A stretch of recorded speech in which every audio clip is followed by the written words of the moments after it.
Hi, everyone, and welcome to our panel, Silent Risk to Everyday Strength, Glucose for Better Health. I'm Pam Nisovich-Bede. I'm a global nutritionist at Lingo by Abbott, and part of my role at Lingo is translating a lot of the complex science of glucose and metabolic health and nutrition into tangible advice that we can implement across our day in a way that's personalized and impactful. Today, we're going to have a dynamic conversation about glucose, whether we're using and looking at our glucose for health and wellness, or fueling for a workout, or running away from different chronic diseases. Before we get started, I'm always very curious to know who's in the audience. So, by a show of hands, who here is familiar with this bit of technology I have on the back of my arm called a continuous glucose monitor? Well, fantastic. That's great. How many people are familiar with the fact that while we often use continuous glucose monitors to manage our glucose for diabetes, we also use this innovation for health and wellness and optimization? Awesome. Awesome. Today we're going to talk about really diving into that optimization, whether that's lifestyle and nutrition or prediabetes. Right now in the United States, prediabetes impacts over 115 million American adults. It's pervasive, but it's also very silent because 8 out of 10 individuals who are living with prediabetes don't realize that they have it. And while this sounds a lot like doom and gloom, it's not, because with the right lifestyle, we can reverse our prediabetes and our risk. So joining me today to talk about optimization and moving towards a place of health, we have Ash Pryor, a Peloton instructor, motivational speaker, My Nguyen, chef, author, digital creator of My Healthy Dish, and they're all really delicious looking recipes, I should add, and Dr. Kathleen Jordan, Chief Medical Officer for MIDI Health. And they're going to introduce themselves in just a moment. But before they do that, I'm going to introduce you a little behind the scenes for glucose. So all of you seem very well versed in glucose. But glucose is energy, right? It's simple, very chemical nature. It's a simple sugar. And our body loves to use glucose to power our mind, to power our muscles. And the way our glucose ebbs and flows across the day, it impacts how we feel. Whether that's that short-term energy, mood, our cravings, or our sleep, we can often feel what our glucose is doing. But sometimes glucose is also very silent. Because glucose is so dynamic behind the scenes, our glucose pattern and our level impacts our longer-term health risk, and it connects to that prediabetes.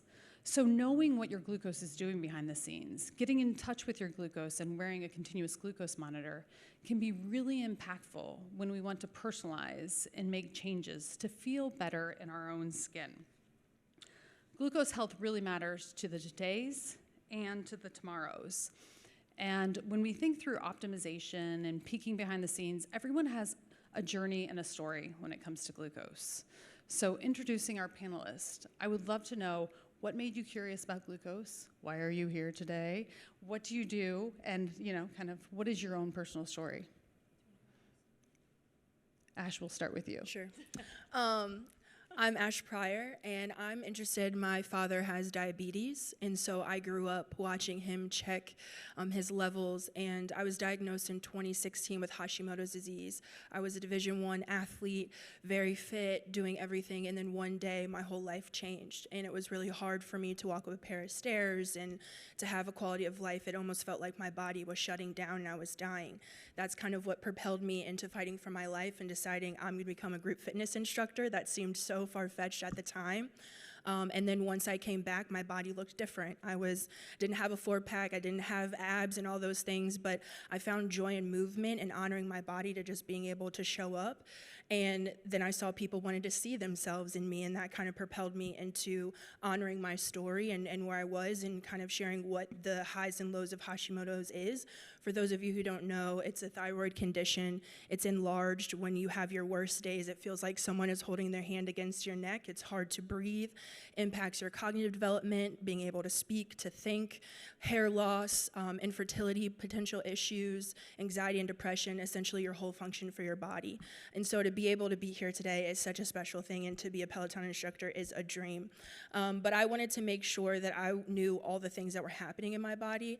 In this season of leveling up, I do high rocks. I'm a sexy pace runner, so I'm leading from the back of the pack. As I get ready to run my first full marathon, I wanted to know how I could limit those days where I'm doing really great for that long run, and then all of a sudden I can't work out for 2 weeks because I'm so tired. And I know that nutrition and sleep and recovery is a part of that story. And so that's why I wanted to be a part of Lingo, and I have been since December. Amazing. Thank you. I'm My Nguyen, the creator of My Healthy Dish, and I'm a influencer. But I changed it to creator because it sounds better.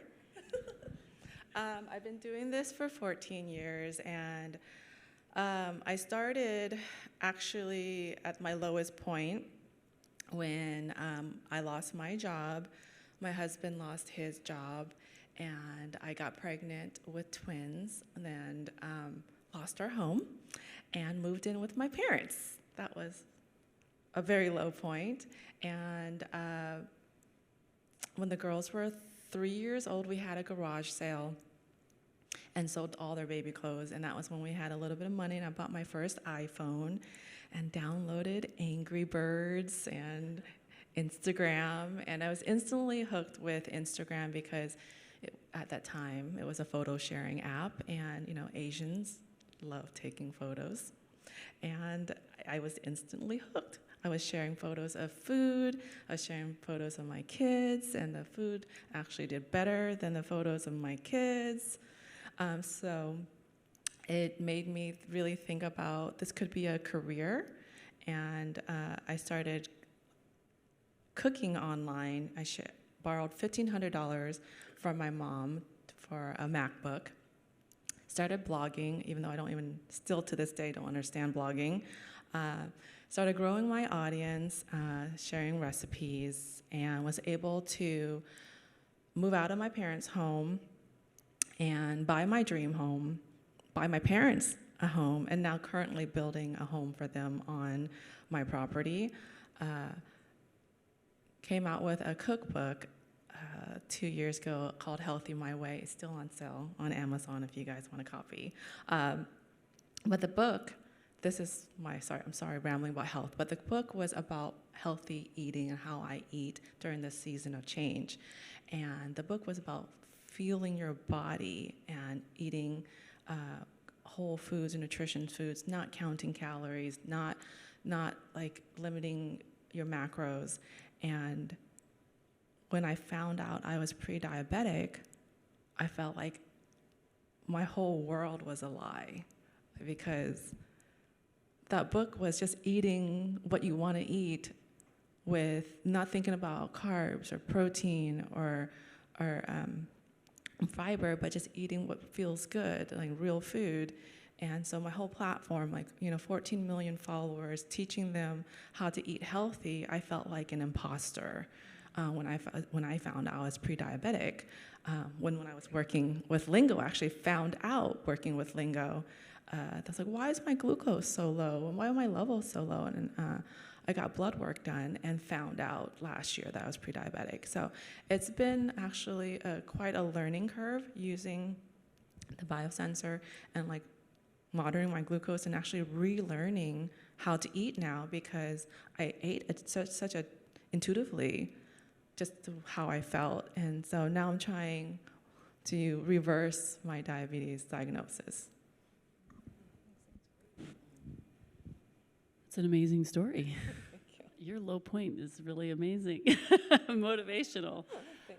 So I'm Kathleen Jordan. I am a physician. So for me, my training, at least several decades ago, really, the training around glucose is that you either have diabetes or you don't, right? And that's generally what I was trained in.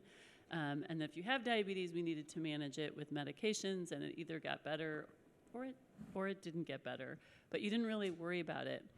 How I got more involved in really appreciating both it for performance optimization and fueling, but really also focusing on pre-diabetes. And it really came out twofold ways. One is I now run the largest perimenopause and menopause program in the nation. We are a telehealth platform serving hundreds of thousands of women across the US. And we started doing labs. And guess what percentage of women have prediabetes? It's about 40%, right? I also was going through perimenopause and menopause, and as my hormones changed, I went into prediabetes. So we started to focus on it, and then my job as chief medical officer was to build a program on how to support these women, because as we'll talk about here, there's lots you can do, both in lifestyle, supplements, medications, hormones, lots of things you can do, and it's really impactful to your health. So I had to build a program for myself, and I had to actually build a program for women across the US, and I have the benefit of having many specialists that I've gotten to meet with that actually contributed to the program. That's amazing. If we can dive in right away to glucose, to prediabetes. I kind of briefly introduced glucose as fuel, but from your physician lens, Kathleen, help us understand glucose and when glucose looks healthy compared to as it starts to get dysregulated. What does that look like? What does that feel like? Let's start there. Okay, so we need glucose. Not only does it taste good, but it actually is good for us, right? Our brains need it, our heart needs it, our muscles need glucose. But what we also need is insulin, and insulin makes the glucose leave our bloodstream and go into our cells. And when that process doesn't work well, it's called insulin resistance. And when you have insulin resistance, you need more and more insulin to actually fuel your cells. And eventually you're not making enough insulin. That's full diabetes. But there's a big swath of people that have prediabetes. It's really half of older Americans and about a third of adults and almost a third of adolescents. So this is a lot of people that they're needing higher and higher amounts of insulin to actually get enough glucose into their cells, and that's prediabetes. And you know, we've talked about this, but it's not really a pre-state. It's a state in and of itself because it in and of itself has its own health risks. So you don't need to wait till you have full diabetes. And by the way, if you have prediabetes, about a third of you will go into diabetes. But even just having prediabetes brings with it its own risks. Because high glucose isn't great for us. It drives up our lipid levels. It's actually very intertwined with our metabolism. It actually lowers our life expectancy. So if you have prediabetes and you're not addressing it, it lowers your life expectancy. It increases risk of Alzheimer's. It increases risk of heart disease. It makes us gain weight. It makes skin and hair changes. It makes you have fatty liver disease. And it actually increases risk of cancers, which I think people don't necessarily associate glucose with it. So it's good to know if you have prediabetes because there's lots of things you can do about it. And typically if you have full diabetes, so you're not making enough insulin at all and you have to start injecting yourself with insulin, people address it. But in the US, as you mentioned, 80% of people in this category don't even know they have prediabetes. And what I was noticing at MIDI is that women were coming in, we were talking about hormones. I didn't want to repeat labs, so I'd ask them to send in their labs from their primary care. And they're like, oh, they're normal, they're normal, they're normal. And then they send it in. I'm like, okay, well, but you have prediabetes. Did anyone tell you that? And they often say no. And statistically, this is true. So people are even getting tested and then not being informed that in this sort of medium range, there's a lot of room for optimization. And some clinicians are calling it normal because it's not full diabetes. So I think if you leave here with anything, I know we get a last minute bullet item at the end. I do want you to know what numbers to look at so that you yourself can know. And Lingo actually gives you the numbers. Your lab blood work can give you the numbers, but there's lots of also things you can do about it. And the reason the healthcare system is focused on diabetes is because that's where injectable insulin comes into play. But what's kind of fun and actionable is when you're in this pre-diabetes phase, it's a lot of things you can do to actually make it better. It's not necessarily what I can do for you. There are some medications that help, but I usually am introducing very controllable things with diet, exercise, some medications, weight loss, lots of things you can do to actually impact prediabetes proactively. Yes. This panel, meeting you all and listening to your stories, the theme always feels like prove them wrong, right? Yes. So, as we think through lifestyle, I'm jumping to, you had that diagnosis and you said you are actively working on reversing that diagnosis, right? Proving them wrong. Like, what have you found to be very impactful? Well, first off, I love a challenge. So if there's a solution, I will find a way. And I completely had to change not just my portions, but what I ate first and last and combined. I grew up thinking that fat was the enemy, and now it's like my best friend. Like, I add peanut butter, I love avocados, but like I thought like a third avocado would be enough, but now I eat a half avocado every day, some in the morning, some at night. I had to cut back on the rice. That was hard. And noodles, that was hard. But I didn't have to change what was on my plate. I just had to change what portions were on my plate. And Asians, we just love like this big communal table where we're just like grabbing all these dishes, we're continuously eating, and that is just like mindless eating. Mm-hmm. Because so now I actually have to plate my food, and that's like my plate, and I could see what I'm eating. But exercise too, like I don't like it. We appreciate the honesty. She's trying to get me to do a Peloton. Come on to New York City, boo. I might pass out, but I don't like it. So what I did was got a puppy.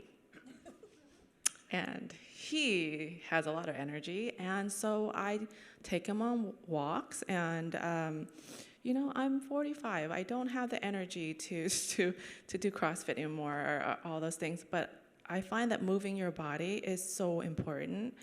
Glucose is energy. So if I'm going to eat food, I should use it as fuel, as energy. And so I time when my walks are usually after breakfast, because breakfast is usually my biggest meal. So we'll do a 45-minute walk, and I'm very leveled that I don't have that crash in the afternoon like I used to. I had to cut back on smoothies. I never thought smoothies were the enemy. I grew up drinking smoothies for breakfast, and now it's more eggs and avocado and like a slice of sourdough toast, and then we'll go on our walk. So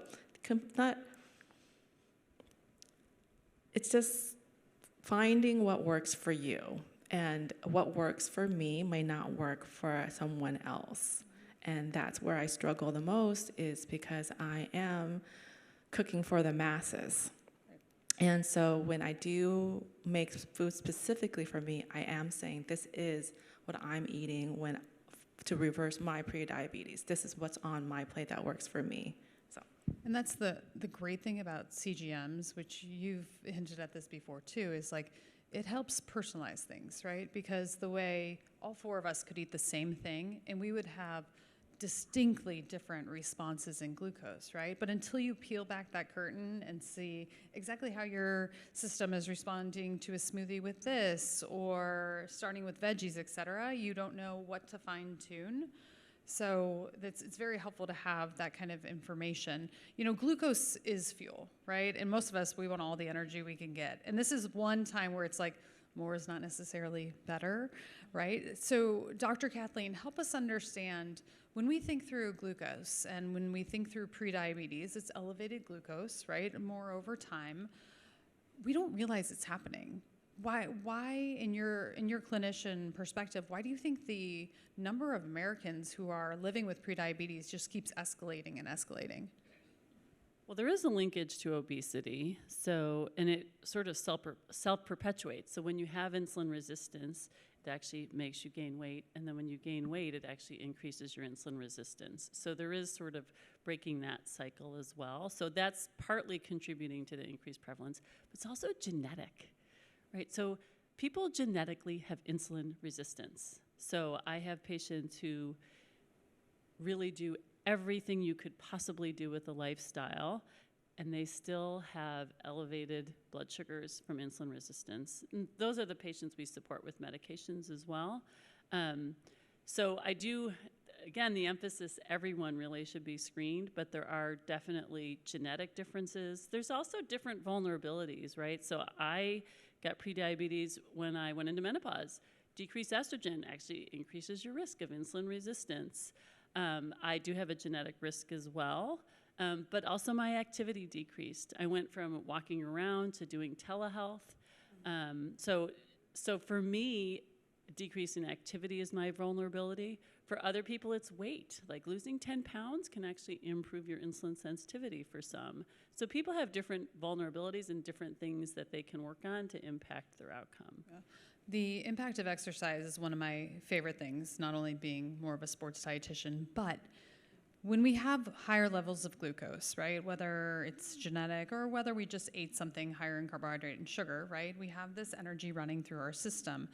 Simple bits of movements, that 10 to 20 minute walk with your dog, or just 10 to 20 minutes of playing catch with your kids after a meal, it really helps mobilize the glucose that you just consumed, send into these working muscles that are so hungry for glucose, and then gets it out of circulation, right? So it puts that glucose to work, and it's helpful for optimizing, helpful for energy. Now, Ash, when you think through fueling and you are on the go all the time, right? Peloton instructor, and you have, if you've ever seen this woman's resume, you'd be like, there's some sort of like misprint, right? But you are, just crushing it 24/7. You started using lingo not for prediabetes, not for health like management so much, but for energy, right? Run us through what did you learn using lingo, and what was that journey like? Yeah, and I think a lot of people are like, oh, when I'm teaching, I don't count that as my workout. So I might be teaching, and that's for me to give to other people. I am physically doing the workout, but I also have to train in order to talk and bring the energy and come up with the ideas and all of those things. So I might have 2 or 3 workouts in a day to be able to do what I'm doing. And that's huge for someone who came from, at my worst at Hashimoto's, where I was almost bedridden. I will never forget my mom's face, just saying, we have to fix this. This isn't you, to now being able to work out 3 times a day and do all of that. But I also wanted to make sure that I wasn't crashing. I shared before, if I do too much HIIT with Hashimoto's and I'm not fueling properly, I will not want to do anything for 2 weeks. And so now I'm on the world stage. I'm also Peloton's first and only full-size, plus-size instructor. And so it was really important for me to showcase that fitness and athleticism comes at any size. We just have to learn who we are and what works for us. So I think it was also interesting learning how to eat. We were talking about that yesterday, of the order of the food. I also wanted to make sure, as I was going into these checkups with doctors, every question was, are you diabetic? Are you pre-diabetic? And I was like, are you just assuming that because of the way that I look? And so I wanted more ownership of what was going on besides just those checkups, so that I could feel like I had agency when I was going into these checkups to say, this is what's working, here are the nutritionists I'm working with, here's how I'm able to, cross the finish line for a half marathon, and it just gave me more agency. I also teach early in the morning or late at night, and so I wanted to understand what was best for my recovery. I wanted to make sure that I wasn't crashing in the middle of the night, and being a part of Lingo, I realized that certain things I was eating, because I'm eating at 9 p.m., that at 2 o'clock in the morning, I'm crashing until 4 o'clock, and now I'm waking up, even though I've had 8 hours of sleep. I'm like, why am I still fatigued? Oh, because you had 2 hours where you were really struggling. And so I think Lingo has made it really fun to figure out, let me try this food, let me try this smoothie, or no, I can have that during the day, but I can't have it at night. And so that's been really interesting, or what I'm drinking before I go in to teach a class. And so it's really allowed me to have agency over my own story and my own health, to support being able to navigate and be able to perform at a high level with Hashimoto's, and to be preventative so that I don't have diabetes since my father has it. And you grew up with that kind of perspective of diabetes, finger sticks, finger sticks we use to check glucose, and it's kind of this snapshot, right? It's a very valuable data point, but it's one moment in time. Compare that to kind of those insights that you're using 24/7. Yeah, I'm so excited to check. I'm like always on my phone checking, I think more than Instagram and TikTok at this point. But I think that it's become this, I get so excited. Like today, before we came out, we were all looking at our lingo just to see where we are. And to see that I haven't really spiked at all, and you get lingo points, and to see that today that I've done a really good job, I'm like, yes. Even in packing to come here, I made sure, because I'm gluten-free with Hashimoto's, and I thought I was doing a great job, but there were things that I was still eating, even though they were gluten-free, that were spiking my energies or dipping it very low. And so even today, on my way here, able to pack that snack bag that I knew if I didn't have time to go get a full meal, I had snacks that I know would give me the energy I need if I couldn't have a full one. So I think that agency of how to pack when you're traveling, if you're an athlete, you want to make sure that you're thinking about your recovery in your travel. In the middle of, I have to go and I have to teach a 6:30 a.m. class, and so I need to make sure that I'm fueling 2 days before properly so that I can perform on stage. And that's helpful. Coming from the lens of a dietitian, we have so much great nutrition information out there, but it's general advice, right? So if I didn't have that data in hand, or your data, I may advise you one way of like what you need, right? And it's just based on general population data, et cetera. But now you can fine tune. Yeah, like the carbs. We talked yesterday about the carbs, and thank God gluten-free food and pasta has gotten a lot better than what it used to be.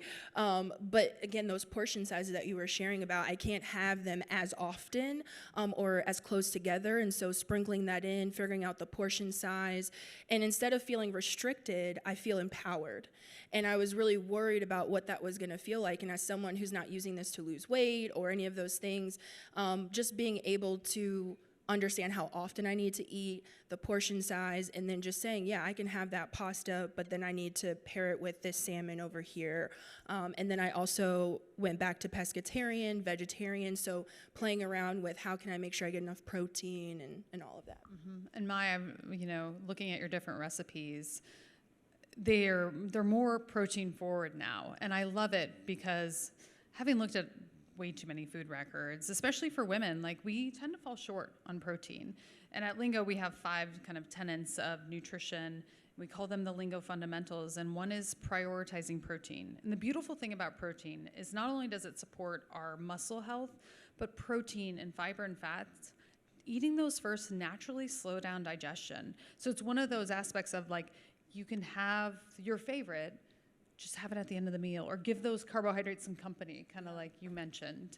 Maya, as you think through like a bunch of your favorite dishes that you've developed and you love over time, like what are some kind of small tangible tweaks that we could make in our day-to-day?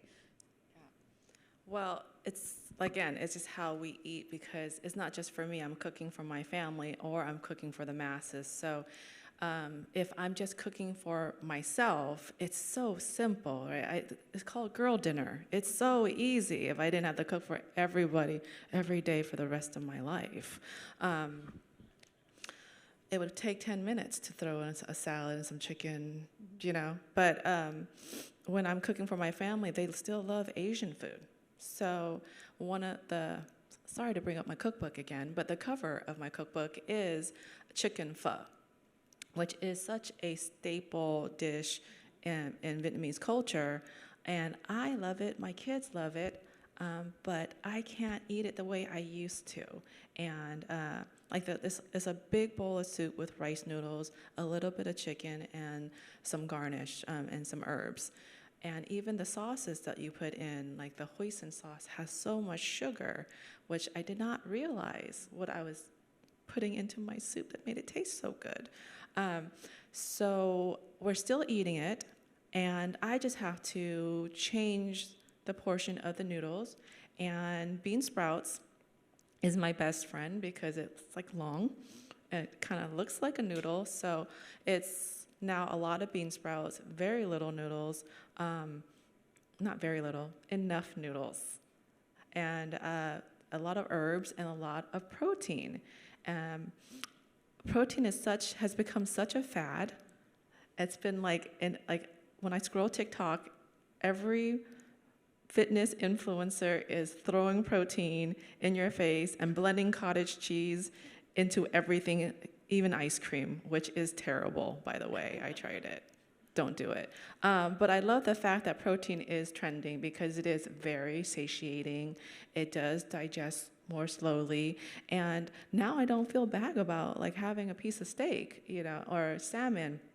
But yeah, food does not have to be the enemy. It's not even a challenge anymore. I find it so fun, right, to like reinvent all the food that I love and find a better version for myself. And now I'm getting to teach it to the masses where they're saying that this is actually helping them because this is what feels their body better. So yeah, it's like a season of change for me and my followers. I love it. Dr. Kathleen, you, from a clinical side, you see women like Ash and all day long across practice, different lifestyles, different bodies, different genetics. So what do your patient stories kind of tell us about really how individualized glucose and how we respond to food, lifestyle, et cetera, it really is? Well, one, I do want to emphasize that there are genetic variances in insulin resistance. So I think we have a complicated relationship with weight, particularly women, and there's a lot of blaming or self-flagellating because of it, right? So there are genetic differences. But also, there's different solutions for different people, and I think that's been my biggest area of growth, right? So I've met with integrative clinicians, functional medicine, dietitians, right? So particularly when you're in this pre-diabetes phase, this is not generally where people want to take medications. What I was taught is that if you can offer people metformin, which is a drug that will basically stimulate you to make more insulin, so it'll lower your sugars. And that was it, right? So I was like, metformin or bust. But in reality, people want to try the lifestyle changes, and those actually can be impactful for even longer than anything else. So, but they don't want to keep coming back to the doctor. They don't want to get their blood drawn every month or every week. So there's a philosophy in business, really, but it's also true in healthcare that which you measure improves. So just by the fact that you're measuring it, it improves. It's affirmational. It informs you what to do. I mean, I've told the story. I did my CGM the first time I did it for 2 weeks, and I thought I was putting out all this healthy food for my kids. And I remember I put out grapes, and I took grapes, and all of a sudden my blood sugar was 200. Yeah. I mean, they're little sugar bombs, just FYI. But I had my husband also doing a CGM, and his was fine, right? So eating the same thing for different people can look different. And then I tried to do, I admit this was probably for Instagram, but I ate the same thing every day for 3 days, but I varied up my morning. So one morning I did an exercise class and then did my usual work day, which is a lot of telehealth and a lot of sitting. The other day I took a metformin. I took a pill in the morning. And then the third day I did nothing, just did my telehealth. I didn't do the exercise class.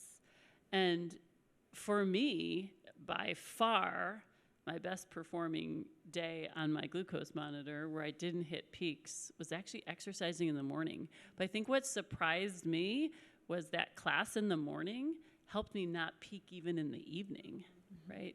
But that was me. Like, I'm going to say my husband was parallel pathing me with the CGM. He already exercises quite a bit, so for him it didn't make a difference. For him it was more diet, right? So I think we each have different triggers, we each have different vulnerabilities, both in our lifestyle and genetically, which is why I like the CGMs, because you can actually figure out what works for you and where your triggers are.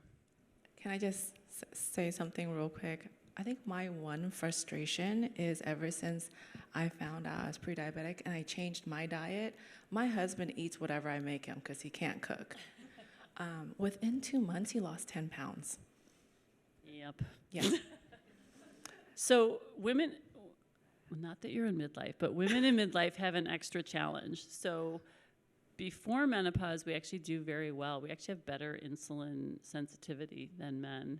Then when our hormones change, we actually have increased insulin resistance. We start to gain central weight. You know how guys gain weight in the belly, that's not good for us. Actually, your waist to hip ratio is a big predictor of poor outcomes. So you generally don't want your waist bigger than your hips, and that's where men gain it. But when our hormones change in perimenopause and menopause, we start to gain weight centrally, which is more of a brown fat, and it's just not a good predictor of health. So before menopause, we do great. We actually do better than men. After menopause, women have higher cardiovascular risk than men, right? So there's a lot of changes that go on there. So we've figured out grapes are not your best bet. Pineapple for me. I was going to say, what about you? Pineapple. Very sad about that. Yeah.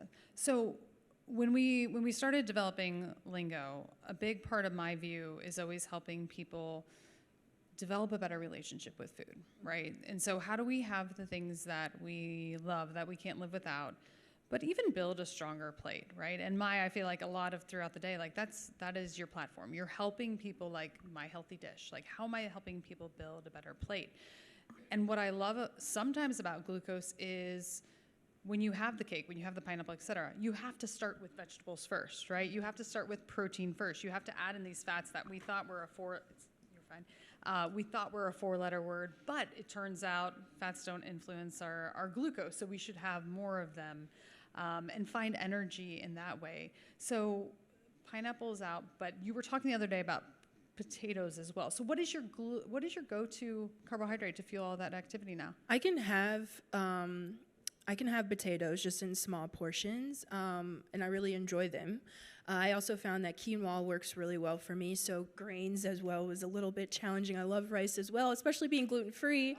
That was so I still have these items. I just make them a little bit smaller, and same thing with smoothies. The other day I had a green juice before class and skyrocketed. I did not anticipate that. I'm like, I grew up where this was the thing, and I think I'm making a healthy choice. I think there was pineapple in there sabotaging me, but a friend got it for me. And so I think even just being thoughtful about, when you go to a friend's dinner or you have someone who's wanting to gift you something, I've been a lot more thoughtful about that. But I can have the potatoes, and you said to freeze them, and I've been practicing that, but I had them the other day and I was fine, just smaller portion. We talked about resistant starch. So when you cook a starch ahead of time, whether that's rice, pasta, potatoes, and then you refrigerate them, there's a type of fiber that's formed, and it's a resistant starch. So the next time you have that item, and that's why leftovers actually do work, it digests slowly, right? And so the glucose response, try it out, experiment. The glucose response is often different. And so those make-ahead mashed potatoes can actually be the answer to steady energy. Kathleen, let's bring this back to glucose, to metabolic health. And we have an all-female panel here, but I'm sure, diving into women's health and glucose, you talked about insulin resistance and the protective effect of estrogen. But I'm very curious, when women come to you and they had a normal lab and then you're breaking the news to them, first of all, what's that reaction? Because I'm curious. And then how do you guide them from then on?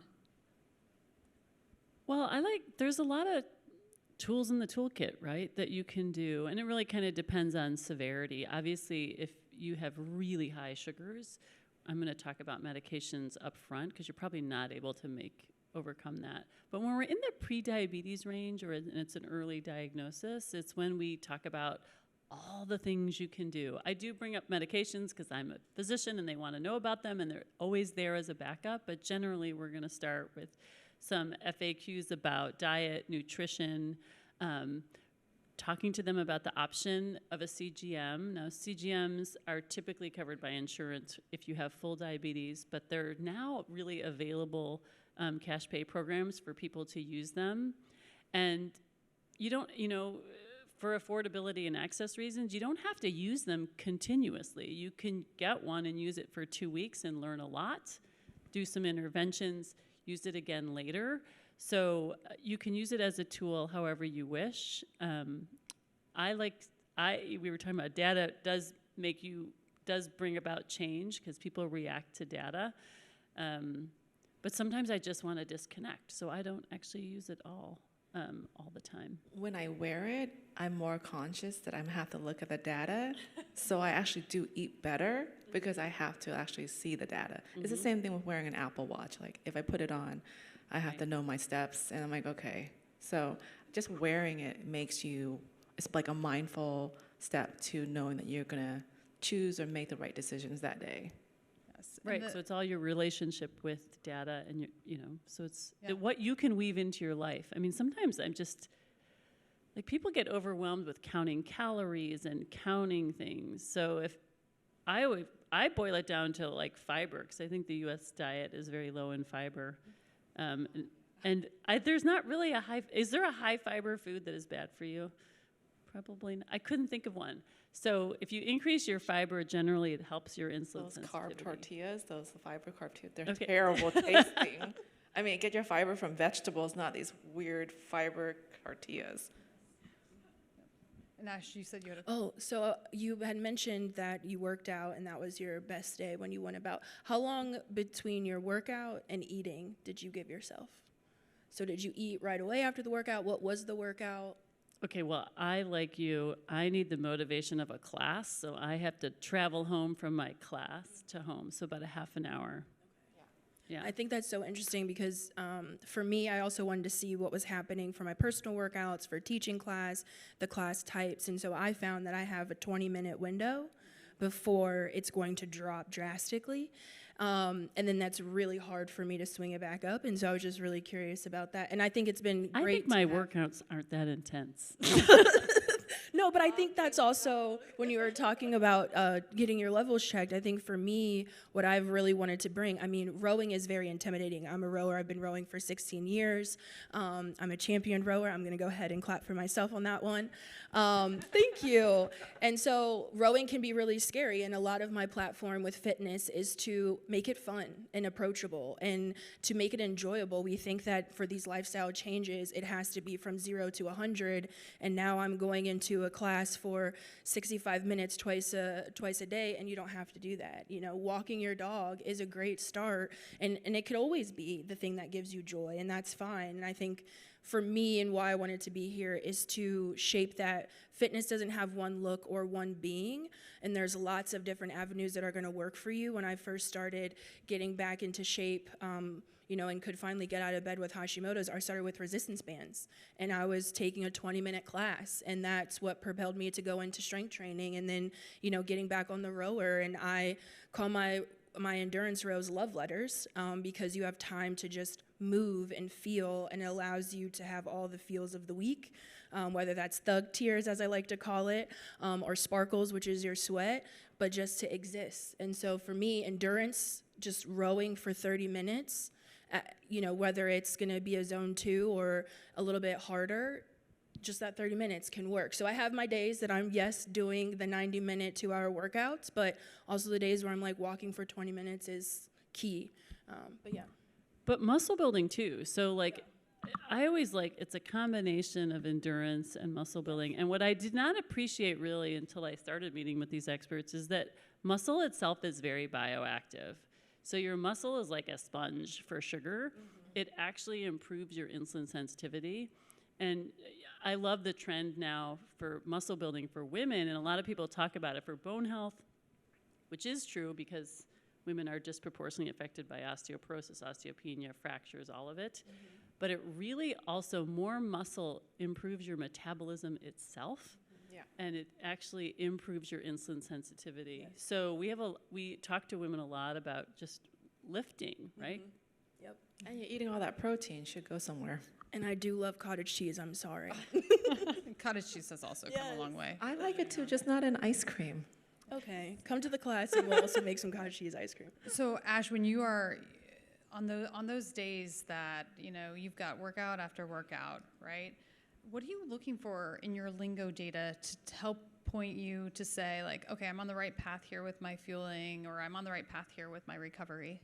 I want to be consistent. I know that there's going to be some ebb and flows, and again, we can chat and let me know if I'm on the right path or not. But for me, I don't want to have high highs and low lows. And it's steady. Yeah, I really look for something that's going to be steady. And And I think that allows me to articulate what's going on. I have a T3, T4 medication for Hashimoto's, and that combo has been life-changing for me, along with some vitamins, and gut health's really important for me. So I'm constantly assessing my body after every meal or different workouts, because this is a long-term commitment. You know, when I became an auntie, I don't know if I'll ever have children, hopefully I will one day, but being an auntie, I realized, like, I want to be there for them, right? Like, I want to be the person.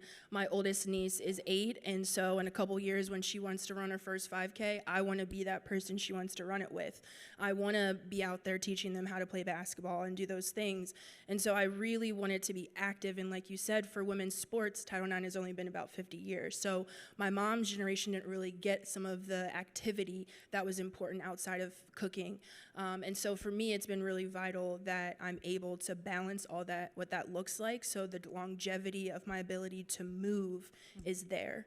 And my mom has a physical disability that she developed later in life, and so I know how impactful it is to cherish the body you have now and to feed it as much as it can. And it's also part of my coaching philosophy, because I know life can happen. And so I've seen a lot of where health can take you and the care that you have to give it every day. And that's really what's fueled me, and why I wanted the extra step of lingo to elevate, to go to that next level, not just in the competitions I have, but just the quality of life to be the best auntie I can possibly be. I love that. I worked in healthcare for a long time, and a lot of it felt reactive, right? Where we're given a lab, or, you know, we're given advice where it's like, oh, I got to fix something now.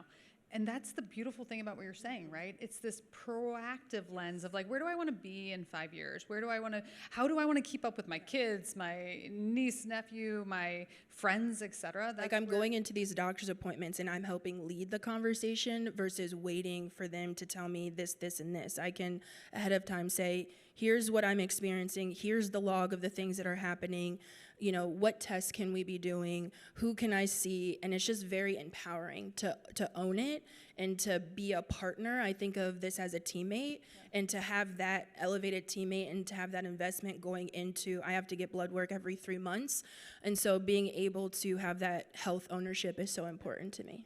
I love that you think of it as a teammate, because as a practitioner, I'd be like, oh, she's a little intimidating. But, you know, Kathleen, you see patients, clients all the time. Like, what kind of data are you looking for? Like, are you asking about stress, sleep, like those things that are touching glucose? Are more and more women coming with, you know, and voicing their thoughts on energy and stress and sleep and nutrition than you used to see? Well, absolutely. So this is all very intertwined with hormone changes too, which is disproportionately affects women, obviously, because of the changes we have in midlife. So sleep is a big component. So 2/3 of women don't sleep well in midlife. It's a lot, right? And that is associated with increased stress. It's associated with increased insulin resistance. It's associated with weight gain. And then remember, weight gain starts that whole spiral. So we weigh the most just after midlife for women. So we definitely talk about all of these lifestyle things. I do want to bring up too, we do bring in medications. Like, there are times when people come in and say, I have tried everything, and I feel like I would be remiss if I don't. Metformin is sort of the tried and true for prediabetes in particular, but GLP-1s are an amazingly effective tool to improve your blood glucose, and also to decrease weight, and decreasing weight can also improve, for some people, their insulin resistance. Right, so you've got a lot of tools that you're kind of pulling from across these conversations. Right, lots of tools. There's lots of tools, right? So if you're only hearing one from your clinician, I would talk to another. Yeah, be like Ash and ask all the questions. Yes. Maya, as you think through your glucose data, and that's probably changing over time as our bodies evolve, like, what insights point you in the right direction of, like, okay, this for long-term health, this is a habit I'm going to start with and continue for energy to be there for your girls, your 17-year-old girls? Yeah, my teen 17-year-old girl. So we're both going through, like, they're going to their puberty stage, and I feel like I'm going through my second puberty right now with perimenopause, and it's like a perfect storm at home every month. And I feel like right now with fueling my body, it's so important, because I have to keep up with these teenage girls. But like you said, like with the sleep and I'm constantly fatigued because I'm waking up at 3 a.m. as well. And I'm probably the person you're talking about right now with the midlife. All of us. All of it. And I think my pre-diabetic diagnosis was part of like perimenopause. And I wish my doctor was more informative when all these health issues started coming. I was in the hospital for colitis. I was wearing a heart monitor because of my heart palpitations. I have this inner itchy ear that's like won't go away. And Classic. all the things, and hair loss, weight gain, all the symptoms of perimenopause. And my doctor did not diagnose me with this or did not even bring it up. My followers actually diagnosed me because they follow everything that I do. I overshare online, so It takes a village. if I'm wearing a heart monitor, my followers see it too. So they're like, have you ever thought that you were maybe going through perimenopause? And so that put me through this whole rabbit hole. Like, well, I thought that being pre-diabetic was genetic. But maybe it's just this season of life for me.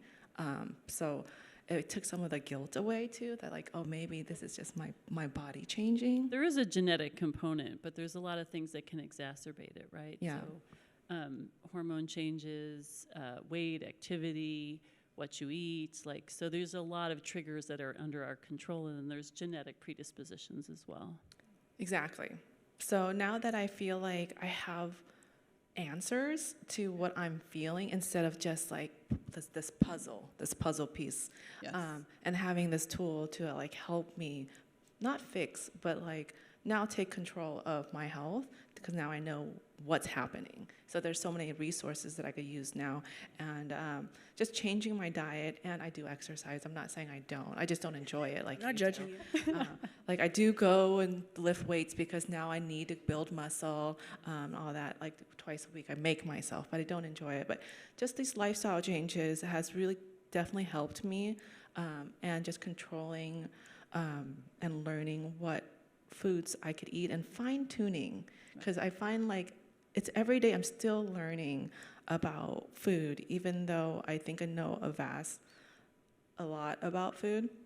But I found out just last week that my favorite protein powder, that's zero sugar, is 1UP Nutrition, I think. It's zero sugar. I just gave it to my brother. It tastes like lemonade.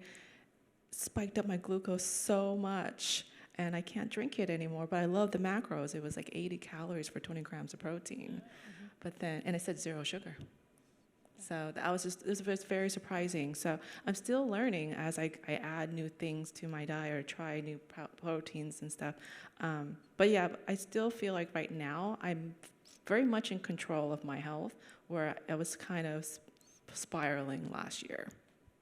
Can I add something yes. to that about community? You mentioned about your followers, and I think being able to have something like Lingo is opening a door of conversation and to build community and to limit shame or, isolation. And it's been so cool to be in class. I was actually very nervous to wear this in one of my classes, and I got so many messages that were like, hey, I don't want to be in your business, but like, what's going on? And just thank you for the representation, and I shared why I was, using it. And also Robin uses it and has a Barbie out that's provided representation. But I also think being able to open up the doors for conversation is allowing for a healthier community. So I think it's been really enjoyable to have access to that. That's amazing. I started my career in working with kids who had type 1 diabetes.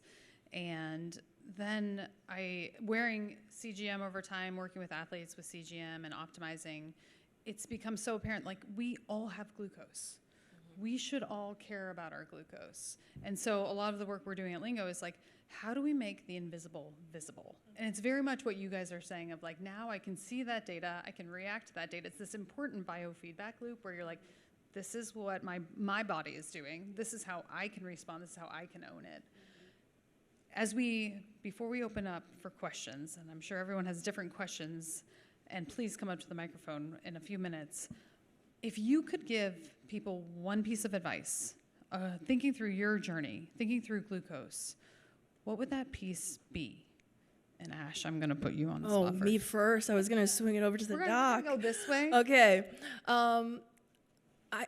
For me, it's just the empowerment piece. I think not waiting until something's wrong, like you said, but the empowerment of knowing what's going on in your body day to day, so that you can be empowered.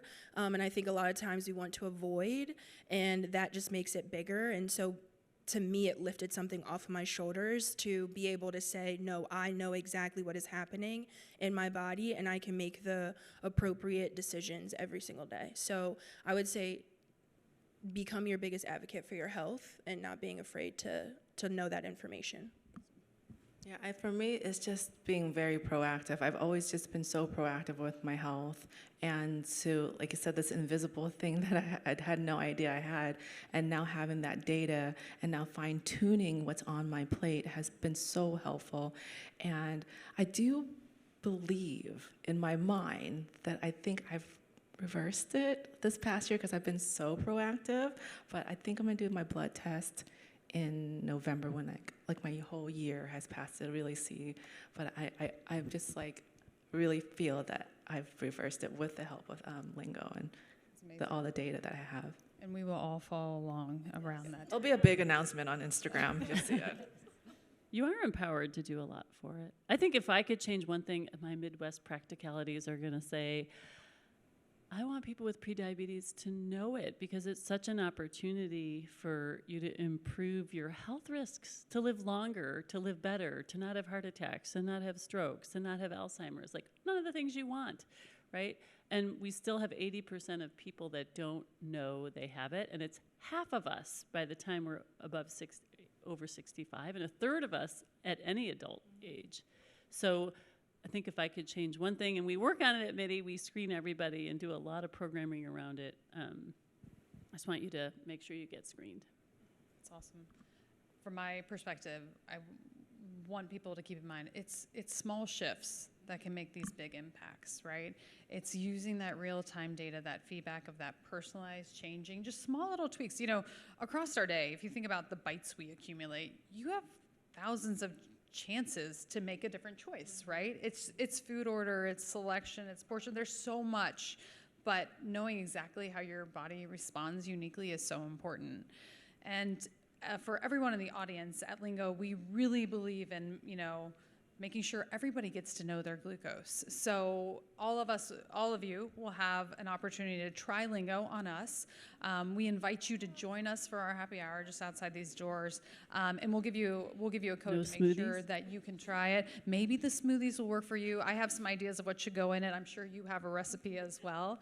And with all that being said, I would love to open up the floor for any questions anybody might have. Feel free to come up to the microphone, and if it remains silent, we'll just assume you have questions for us at happy hour.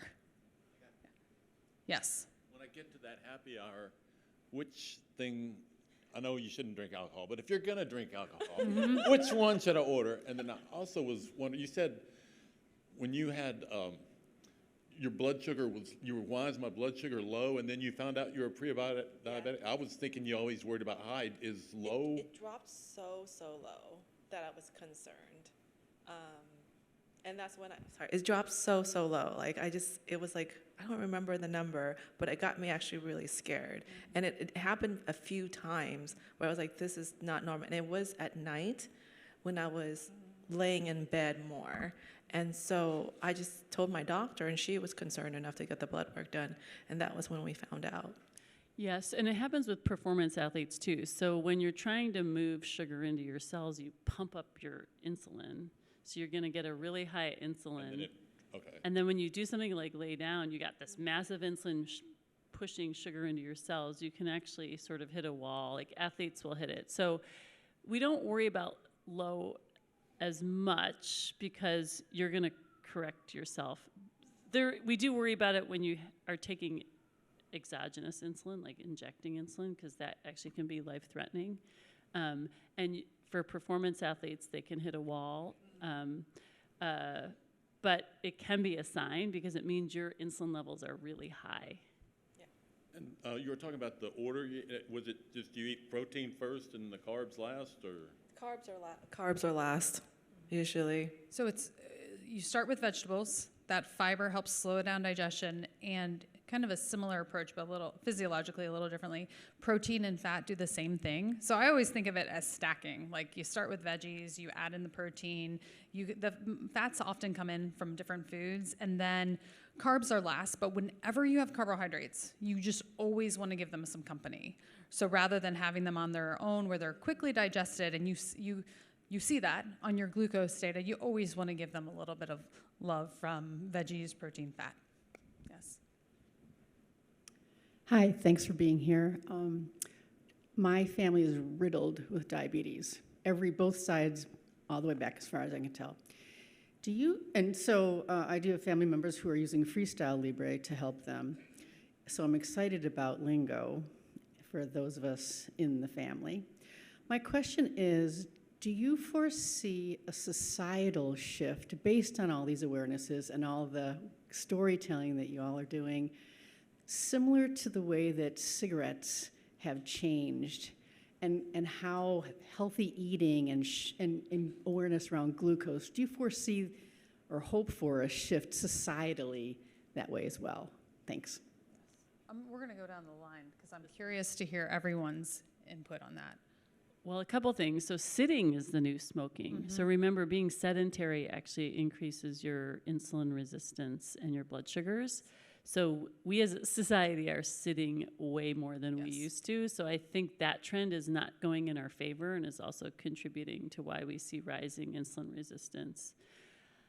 I do think GLP-1s have been an effective tool for some, right? By lowering weight, you can actually improve your insulin resistance. Not to mention it inherently treats the insulin resistance part. It was a diabetes drug to begin with. So we have conflicting trends. And then our diet, obviously, I'm going to leave for you to comment on. Well, I get all my information on TikTok.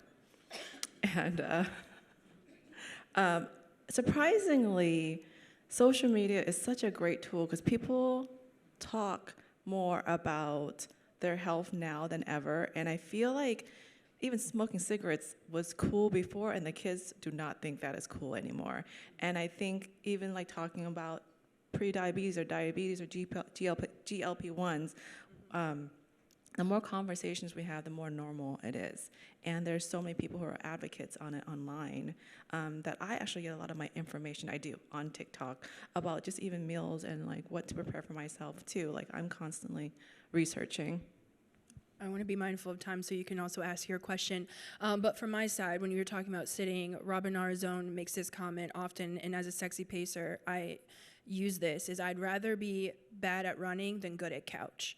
And so I think it's really important that as you think about movement and you're hard on yourself about what that's going to do, I'd rather be bad at this, knowing it's going to help me go be better here, than be better at sitting here doing nothing or advocating for myself. So I do hope that as someone who is not pre-diabetic or diabetic, that no one feels disrespected by me trying to learn my body more, and that can help open the doors for other people to be preventative, because for autoimmune diseases, they can stack on top of each other. I learned that through someone passing, really important to me, and that's why I'm such a big advocate about knowing all the inner workings of my body. So I do hope that it opens the door for more people to learn about their body. We forgot to address the drinking, ladies. Oh, I don't drink. It's Happy St. Patrick's Day, and I'm Irish, so I wore my green, but we do have to remember that actually being social is a predictor of living long. So you don't have to drink alcohol, but going to the happy hour and connecting with people is important. I'll have a Shirley Temple with you. And one last thought on the, where is society going when we think through nutrition, exercise, et cetera? If I was leading this panel a few months ago, I would have told you that in the United States, we have 89 million individuals with prediabetes. Today, I'm telling you that we have 115 million American adults living with prediabetes, right? So our numbers are going in the wrong direction from that standpoint. However, with lifestyle, with knowing what we can do, we can reverse that, right? So I am really hoping that when my kids get, like right now, my kids see someone smoking, they're like, you know, it seems very odd to them and unique, thank goodness, and I hope it stays that way. I'm hoping that as they grow and as we all grow, that we're gonna start owning more about, I wanna eat this and not that. I wanna work out in this manner because it works better for myself, and really personalize health. That is the direction I'm hoping that we are gonna start making changes to go in. This should be a good question to segue that. And I really thank you guys for being so courageous and sharing your personal stories. It was really enjoyable to hear. And this is kind of a question posed for you, but where do we see the future of consumer biowearables headed, given that the healthcare system today is, and this is a huge loaded question, so I know we have a little bit of time, but given that the healthcare system is really reactive, like we wait until someone is sick enough to get insurance coverage or wait for someone is sick enough to get help. So where do you see the future of consumer biowearables going as a physician? So the growth of integrative medicine is encouraging. So that really brings in a lot of lifestyle, and that grows year after year after year. And we see more influencers in the space. So talking about lifestyle and non-pharma. We have increase in supplements. We have increase in peptides. We have an increased longevity practice. I think there's a lot of opportunity with telehealth. So we took menopause care, which was traditionally reserved for concierge medicine. And there's some efficiencies you can build into telehealth that lets us deliver it in an insurance-covered way to women. That same thing is happening with longevity. We actually do some longevity counseling. We have an age well visit too. But I think that longevity medicine, which really is where we're seeing the wearables invoked because a lot of it's cash-based, I think it's getting to more people, which I think is a good trend because we're making it more accessible through influencers. The information's getting there, and then I think through telehealth as well. Excellent. Well, I commend you for that work because thank you. Yeah, close. And as we think through access, remember to join us for happy hour. Remember to grab your lingo. Try it out, right? It's 2 weeks of wear. It's learning about yourself, what's going on behind the scenes. Is a little bit of experimentation.